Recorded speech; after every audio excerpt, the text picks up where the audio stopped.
What's up, queens, and welcome back to Cricket Crowned. If you're new around here, my name is Destiny, and I am an aspiring psychologist.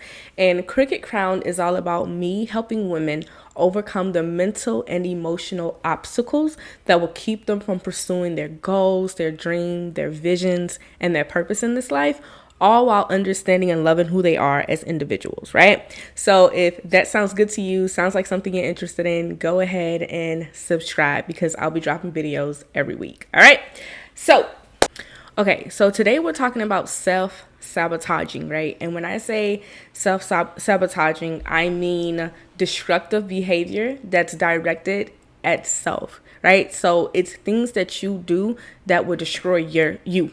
Right? So it's basically like you against you. So I have 6 points, right? 6 things that I feel that we do to self-sabotage our dreams, right? As you all know, dreams take work, right? If you have a vision, if you have a goal in this life, it takes work. It's going to take for you to actually sit down, write the vision out, imagine what it is that you want to do, and then count the cost, right? So you have to sit down and count the cost of what it's going to take to make that dream happen, right? We don't just have dreams and then we just throw it out there in the air and expect it to come to pass. No, you actually have to sit down, do your research, and do the work on what it's going to take to make that dream become a reality. And I think that a lot of us are lazy dreamers. We see something and we want it, but we don't know what it takes to make that happen.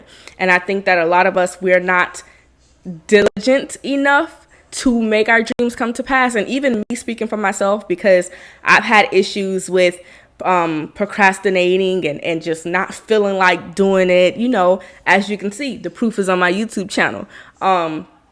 But really, I think that we should really begin to challenge ourselves on being consistent and sticking with our dreams and making them a reality, you know, and not giving up on them. So I think that the first thing that we do to self-sabotage our goals or our dreams in this life is the wrong relationships. And this can be friendships or this can be romantic relationships, right? When you have a dream, you cannot just be around anybody. You can't even talk to a lot of people about the dream that you have, because sometimes God will give you a vision that is just so big and so beyond you that other people around you won't believe it, right? And sometimes when you speak prematurely on things, other people could kill your faith, you know? So for some of you, you have spoken up about some of the dreams and aspirations that you've had, and people have talked down upon you or have laughed at you and said things like, well, nobody in our families has ever done that. And, well, that's not realistic, you know? And it kind of, you know, stung you a little bit and made you begin to doubt the dream and the vision that God has given to you.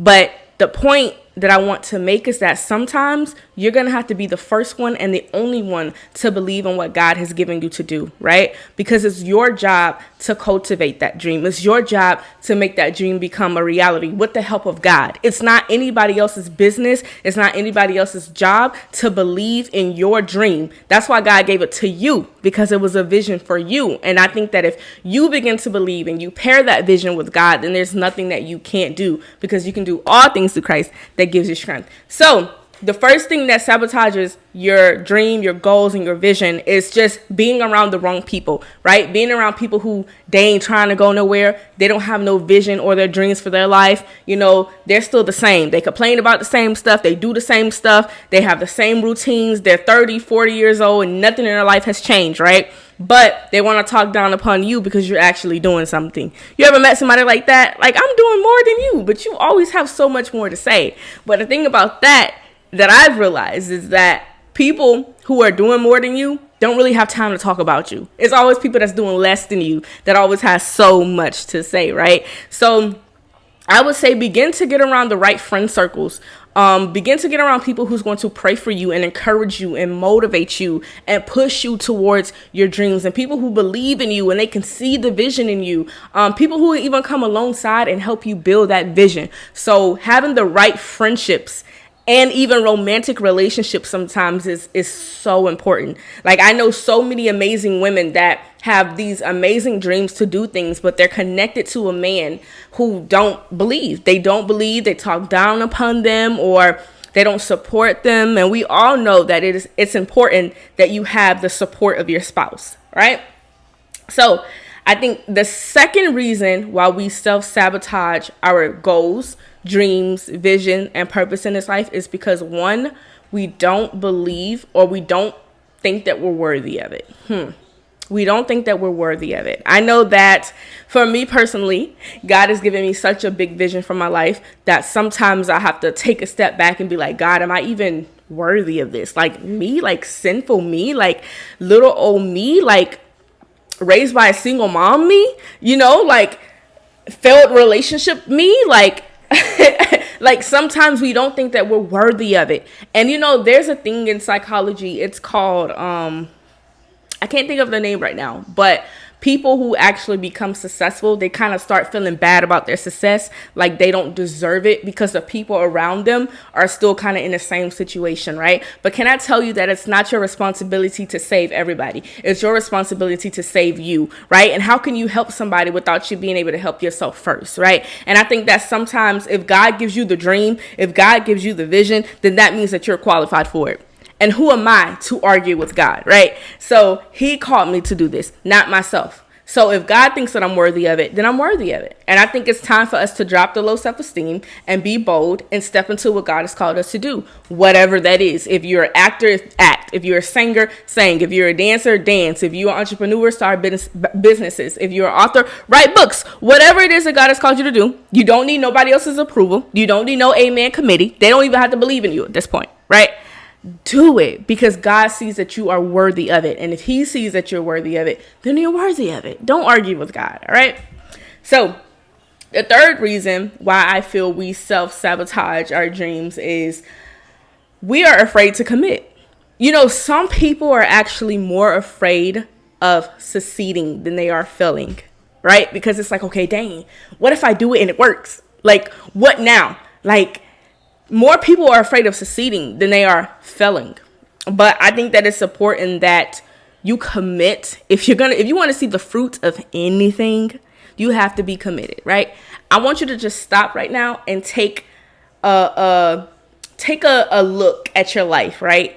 And write down everything that you have been committed to this far in your life and tell me the results that you've gotten.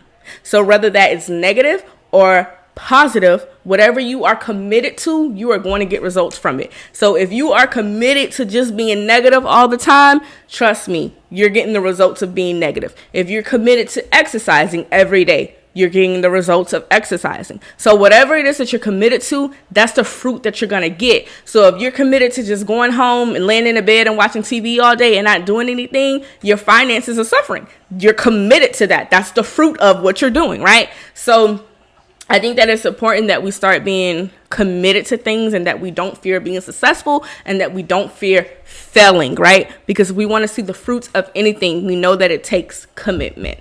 All right. I would say the fourth thing that is a dream killer is procrastination. Y'all ever just kept putting something off? I'm going to do it tomorrow. Then tomorrow come and then you're going to do it tomorrow. Why wait? Do it now, right? Why? To procrastinate is to be arrogant. It's to say that you know that God has promised you to wake up tomorrow. And we know that God doesn't promise us anything that has to do with waking up tomorrow, right? The next day is not promised. We don't know when we're going to die. So for you to procrastinate and for you to continue to put something off, that's you being arrogant, telling God that I know I'm going to have an opportunity to do it tomorrow or in the future, but you don't know that. So if God lays something on your heart for you to do it now. And I think another reason why we don't do things is because we're too busy comparing ourselves to other people. Just because it doesn't look the same way of somebody else doesn't mean that you shouldn't do it. We compare our journeys to other people's journeys. Sometimes we compare other people's apple tree to our apple seed. And what God has called you to do is not going to necessarily look like the next person's, even if it's the same thing that you guys are doing, right? And I think that sometimes we can get discouraged because we compare ourselves and it's like, wow, he speaks so good, or wow, she does this so great, and you look at where you are and it discourages you. But you don't have to be perfect to start something, but you have to start something in order to grow at it, right? And I think that once we start looking at what God has called us to do and we focus on our race and we stop trying to be like everybody else, but you be like who God has called you to be, I think that it will release you from the comparison of feeling like what you do has to look like somebody else's. No, I don't do hair like her. I do hair like me. No, I don't speak like them. I speak like me, because God has called me to be me, and there's only one me. There will never be another me, which means that I'm not in competition with anybody else, because regardless of how great they aren't me, right?